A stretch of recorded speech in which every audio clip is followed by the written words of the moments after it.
আপুনি ক'ত কি কৰি আছে নাজানো, কিন্তু মই আপোনাৰ টেনশ্যনটো, আপোনাৰ চিন্তা কি জানো। আপুনি মোটামুটি ঠিকে চলি আছে, কিন্তু টেনশ্যনটো হ'ল বেমাৰ হ'লে কি হ'ব।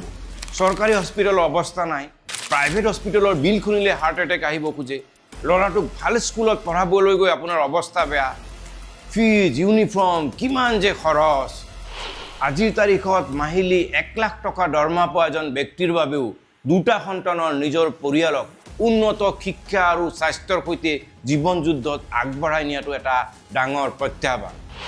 স্বাস্থ্য আৰু শিক্ষাৰ প্ৰবল প্ৰত্যাহ্বানে ভাৰতীয় সমাজত এক অসুৰক্ষাৰ জন্ম দিছে। মোৰ সন্তান দুটাক এইটো উপাৰ্জনেৰে পঢ়াব পাৰিমনে? ডাঙৰ অসুখ হ'লে বীমাৰ সীমিত টকাৰে ৰেহাই পামনে? এই টেনশ্যনটো সদায় আমনি কৰি থাকে। আপুনি জানেনে, আমাৰ চুবুৰীয়া দেশ ভূটানত শিক্ষা আৰু স্বাস্থ্য সম্পূৰ্ণ বিনামূলীয়া। মানে আমাৰ নিচিনা অৰ্ধ চৰ্ত সাপেক্ষ বিনামূলীয়া নহয়, এনেকৈ বিনামূলীয়া যে দেশৰ আটাইতকৈ দুখীয়া ল'ৰাটোৰ যদি অক্সফৰ্ডত পঢ়াৰ যোগ্যতা থাকে, চৰকাৰে নিজা খৰচেৰে পঢ়াব, তাত বেলেগ আৰু কোনো কথা নাই।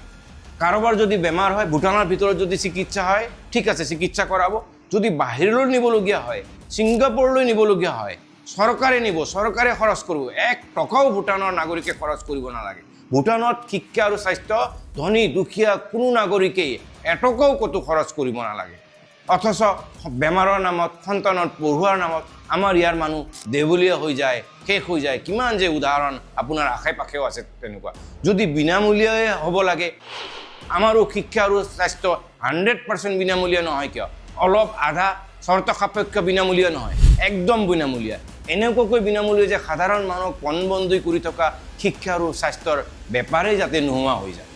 বহুতে একে আশাৰে ক'ব যে ক'ত ভূটানৰ 8 লাখ জনসংখ্যা আৰু ক'ত ভাৰতৰ 140 কোটি জনসংখ্যা।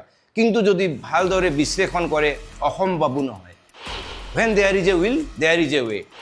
ভাৰতৰ 140 কোটি জনসংখ্যা যদি বিচাৰে শিক্ষা আৰু স্বাস্থ্য সম্পূৰ্ণ বিনামূলীয়া হ'ব লাগে আৰু বাকী সকলো সুবিধা লাগিলে উঠাই দিব লাগে, তেন্তে এয়া একেবাৰে সম্ভৱ। চাওক, মই অংকেৰে দেখুৱাইছোঁ। খেতিত ৰাজসাহায্যৰ পৰা 80 কোটি মানুহক প্ৰতিমাহে চাউল দিয়ালৈ জনকল্যাণৰ নামত পৃথিৱীৰ ভিতৰতে আটাইতকৈ বেছি খৰচ কৰা দেশখনেই হৈছে ভাৰত। বিনামূলীয়া চাউল দিয়াৰ নামত আমাৰ দেশত চৰকাৰে প্ৰতি বছৰে খৰচ কৰে 2,20,000 কোটি। অৰুণোদয়ৰ আঁচনিৰ পৰা বিনামূলীয়া বাছ যাত্ৰালৈ ভাৰতৰ বিভিন্ন ৰাজ্যসমূহে প্ৰতি বছৰে খৰচ কৰে 4 লাখ কোটি। অন্যান্য আঁচনি, বিভিন্ন ৰাজসাহায্য যদি ধৰা যায়, 15 পৰা 20 লাখ কোটি পাৰ হৈ যাব। এই পৰিমাণত যদি অকণমান সংযোগ কৰা যায়, তেন্তে আৰু ভাল মাষ্টাৰ প্লান এটা যদি বনোৱা যায়, তেন্তে ভূটানৰ দৰে আমিও পাৰিম। লাগে মাত্ৰ ইচ্ছা। জনকল্যাণৰ নামত ইমান খৰচ, অথচ প্ৰকৃত জনকল্যাণ হৈছেনে? ইমান দিনে চলি থকা জনকল্যাণ আঁচনিবোৰে মানুহক উপকৃত কৰিব পাৰিছেনে? মানুহক সুখী কৰিব পাৰিছেনে? ইয়াৰ উত্তৰ আপুনি নিজেই জানে। অথচ শিক্ষা আৰু স্বাস্থ্য বিনামূলীয়া কৰাৰ লগে লগে ভাৰতৰ 140 কোটি মানুহৰ প্ৰতিজনৰে জীৱন ধাৰণৰ মান নিজে নিজে উন্নত হৈ গৈ থাকিব। অজস্ৰ কামত নথকা কাগজ খুৱনি কৰা আঁচনিৰ সলনি সম্পূৰ্ণ বিনামূলীয়া শিক্ষা আৰু স্বাস্থ্য লোৱাটোৱে উচিত নহ'বনে? ভাৰততো, অসমতো 100% শিক্ষা স্বাস্থ্য সম্ভৱ ভূটানৰ দৰে।